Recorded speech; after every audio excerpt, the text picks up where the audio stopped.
জয়গুরু সৎসঙ্গ পাঠশালায় আপনাদের সকলকে আন্তরিক স্বাগতম। সৎসঙ্গের মূল উদ্দেশ্য হল মানুষের জীবনে সত্য, প্রেম, সেবা ও আত্মিক উন্নতি আনা। শ্রী শ্রী ঠাকুর অনুকূলচন্দ্র মানুষের জীবনে ধর্মকে সহজভাবে উপলব্ধি করার পথ দেখিয়েছেন। এই চ্যানেলে আমরা নিয়মিত শুনব সৎসঙ্গ গ্রন্থের পাঠ, আধ্যাত্মিক বাণী, জীবনকে সুন্দর ও শান্তিময় করার শিক্ষা। আপনারা যদি সৎসঙ্গের এই আধ্যাত্মিক পাঠ শুনতে চান তাহলে আমাদের চ্যানেলটি সাবস্ক্রাইব করুন। ভালো লাগলে লাইক এবং শেয়ার করতে ভুলবেন না।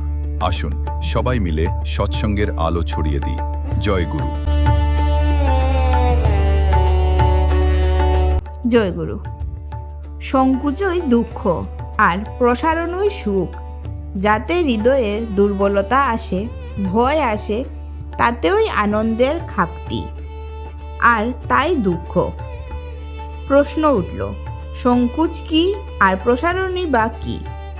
সংকুচই দুঃখ কেন?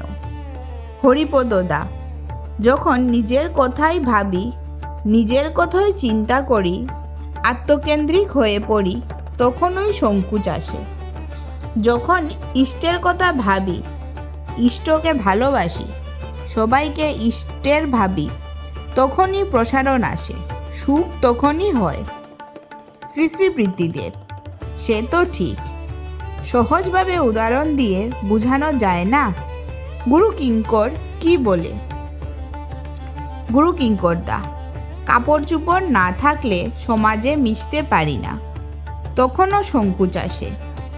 শ্রী শ্রী বৃত্তিদেব, কাপড় চোপড় নাই মানে? গুরু কিঙ্করদা, কাপড় ময়লা থাকে। শ্রী শ্রী বৃত্তিদেব, এটা হলো সদাচারের অভাব, এটা হলো বিলো স্ট্যান্ডার্ড। গুরু কিঙ্করদা, তাছাড়া অনেকে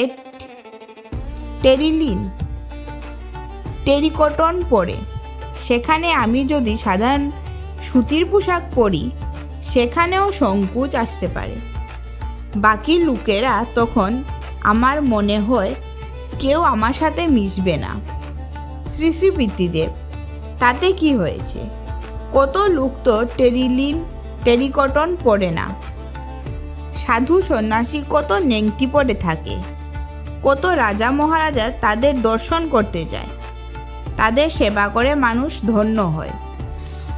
কাপড় নোংরা হলে সংকুচ আসতে পারে। দামি কাপড় যদি নাও থাকে, কিন্তু যদি সদাচারী হয়, তাও তো একটা সোসাইটি আছে, তার সাথে মিশতে পারে। তুমি কলিয়ারি যাও, প্যান্ট কুট পরে নাকি? শ্রী শ্রী পিতৃদেব পুনরায় বললেন, আসলে অন্যায় কাজ করলে সংকুচ আসে। তাছাড়া এমন কোনো কাজ অন্যায় বুঝছি, তা যদি করি তাতে সংকুচ আসে। অন্যায় কাজ করলাম, প্রকাশ করতে পারলাম না, এতেও সংকুচ আসে। ধর, নকল করে MA পর্যন্ত পাশ করলাম, ভালো চাকরিও জোগাড় করলাম, কিন্তু মনে মনে ঠিকই বুঝি কি করে পাশ করেছি, খেতে খেতেও মনে পড়ে।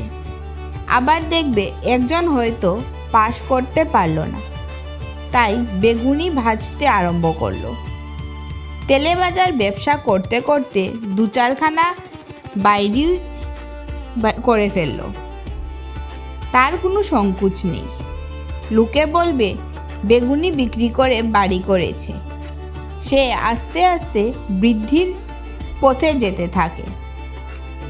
এমন করে চলতে চলতে তার সদ্গুরু লাভও হতে পারে। আর যে ফাঁকি দিয়ে পাশ করেছে, সে সাহেবের খুঁতো খাচ্ছে, ভুল ভ্রান্তি হচ্ছে, তার পোস্টে চলে যেতে পারে। এরকম হয় অনেক। সে দেবতার কাছে প্রণাম করতে গেলেও দুর্বলতা থাকে, মনে শান্তি পায় না। কৃপা সিন্ধু, দেশ সেবার নাম করে অনেকে খারাপ কাজ করে, কিন্তু সেটা তারা খারাপ মনে করে না। শ্রী শ্রী বৃত্তিদেব, কিন্তু সোসাইটিতে তো তার রিয়াকশন হয়, দেশবাসী তাদের সাপোর্ট করে না, তাই আস্তে আস্তে তারা দমিত হয়। আবার যদি তারা ভালো কাজই করে, আদর্শ যদি ঠিক থাকে, তখনকার সমাজ বিরোধিতা করলেও তাদের ফাঁসিতে যেতে হলেও পরে সারা দেশ তাদের শ্রদ্ধার সঙ্গে স্মরণ করে। আমাদের দেশে স্বাধীনতা আন্দোলনেও এরকম বহু নজির আছে। খ্রিস্টপ্রসঙ্গ তারিখ 24/11/75 জয় গুরু।